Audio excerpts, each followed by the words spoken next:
Diyos ko, pamilyar ang mga mukha. Ay na, gusto mo ng clue? O, sige na. Oh, 1, 2, 3. Get out! Oh my God! Ang sarap! Talaga, sarap! Kasama ako? You, the sex bomb! Ba, sino itong dumadating? Wow, wow, wow, wow, wow, wow. What a small world. Ay! Sandali. Okay lang ako. Because I heard, Laura, that you're searching for a caregiver. Sila na pala yun. Caretaker! Mas mahuhusay. Excuse me, Jungle Book naman kita. 1, 2, 3.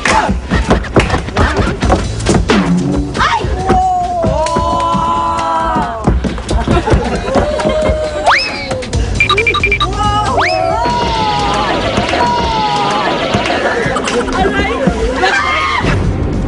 Handa na kaya ang mga sex mom girls? Para sa extreme treasure hunting, may tatlong bahagi ang challenge na ito.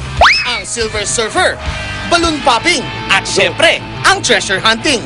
Una, kailangan sakyan ng mga Amazona ang Silver Surfer. Isang ride kung saan nakabitin sila ng 80 talampakan sa ere. Habang sakay nito, kailangan kolektahin nila ang 8 ribbon na kaparehas ng kulay na nabunot nila. Bawat ribbon ay may katumbas na denumerong piraso ng treasure map puzzle.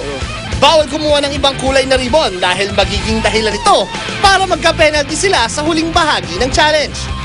Kung sakaling kulang ang makuha nilang ribbon, may pagkakataon pa silang makakolekta ng puzzle pieces na kailangan nila. Kailangan nilang mapaputok ang lobo na kakulay ng ribbon nila sa loob lamang ng 30 seconds.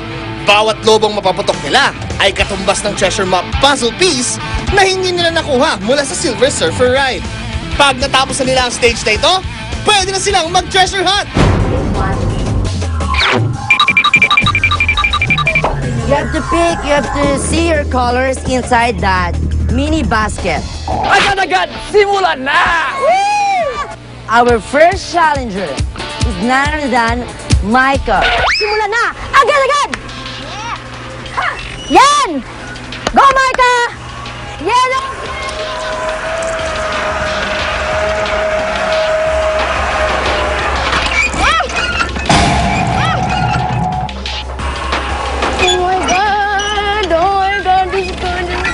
Ay, hindi niya nakuha. Pwede mo pambalikan yon. Don't worry, 8 ribbons.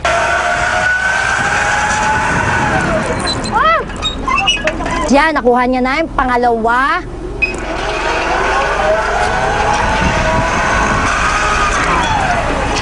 O ba, may struggle doon ang kaunti.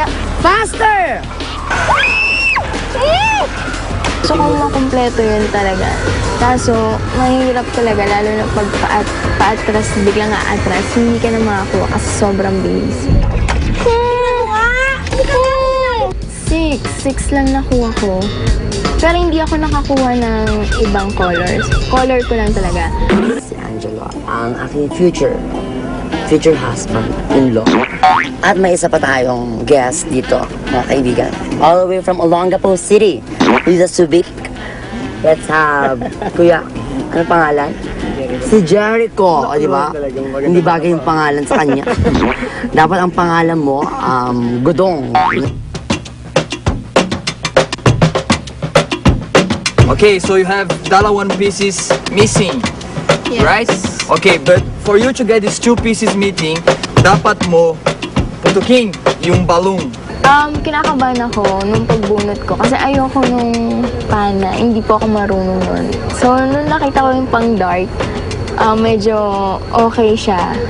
You have 30 seconds to reach the balloon, okay? And alright, Micah, agad-agad, simula na!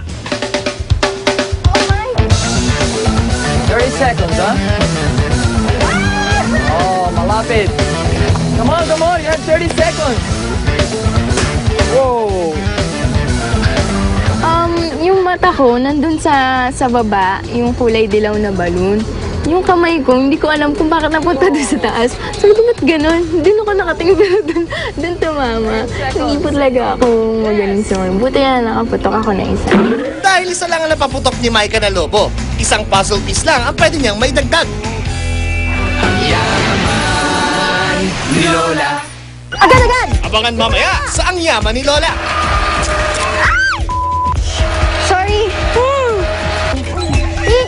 pink lang ang kunin mo, Danica.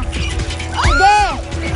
Pwede mong kagatin yan, ilagay sa kung saang parte ng katawan mo para hindi mahulog. Ganit ba ako? Hindi ah. Malapit.